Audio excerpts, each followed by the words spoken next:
The human anatomy has been my preferred method of improving my artwork. Over the years, I've produced countless drawings, each one better than the last.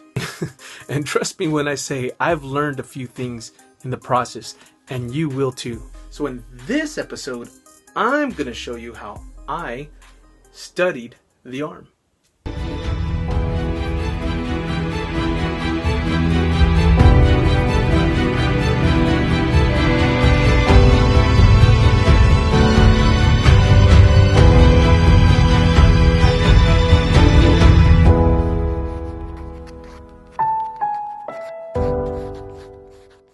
Learning to draw the arms are pretty darn simple.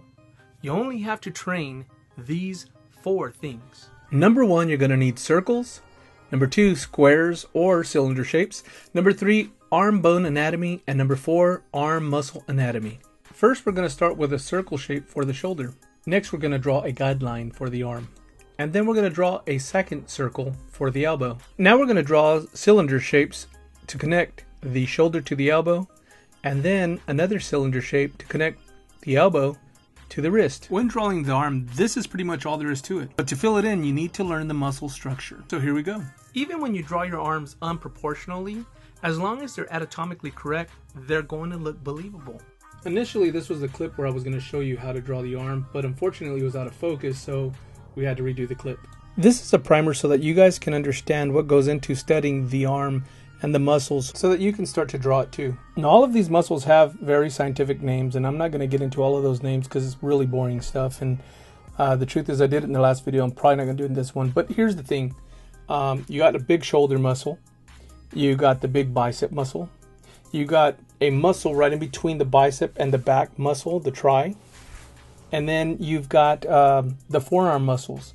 These are things that you're going to have to study if you want your arms to look right.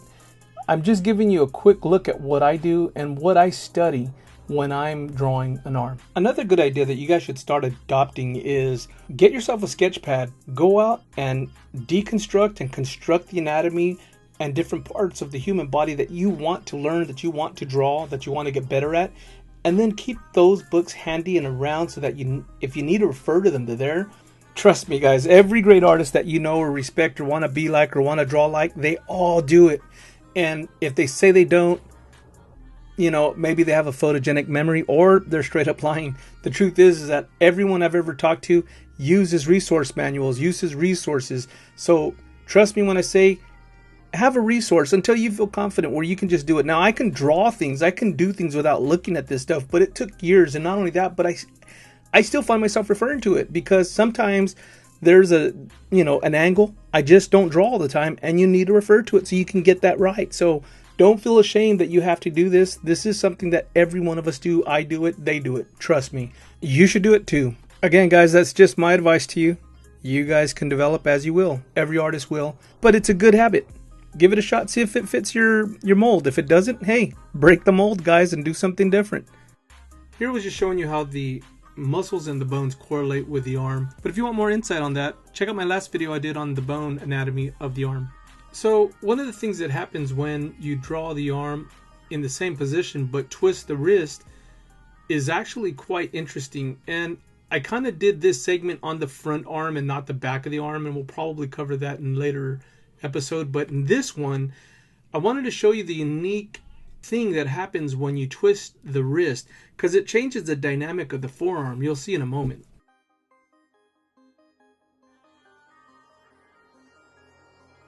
You see, the forearm has this big muscle that connects to the top of the wrist, and when you twist it, that muscle flexes with the twist of the wrist because it follows that wrist bone.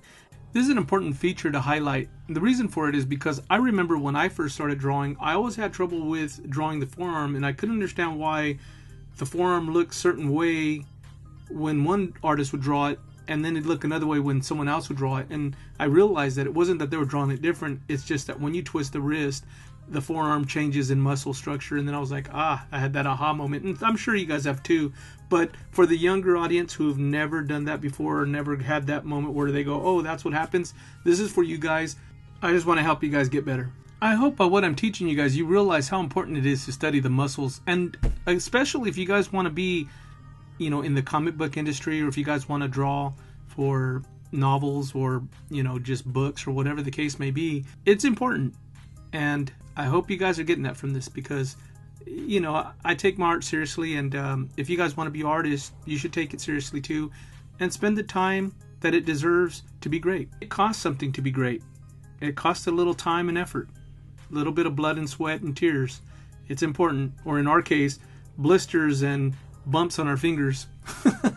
Well, maybe not bumps, but calluses. You guys know what I'm talking about if you've been drawing and hacking away at your skill for a long time.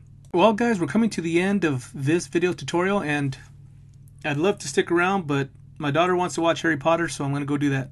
But I hope I gave you guys some valuable knowledge. At least I hope I did.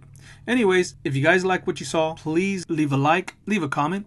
And also, if you want to see more content like this, hit the subscribe button and the notification bell so that way you guys don't miss an episode. I put up a show every single day, or at least I try to. I'm off to see another episode of Harry Potter and the Chamber of Secrets. So until next time, keep drawing.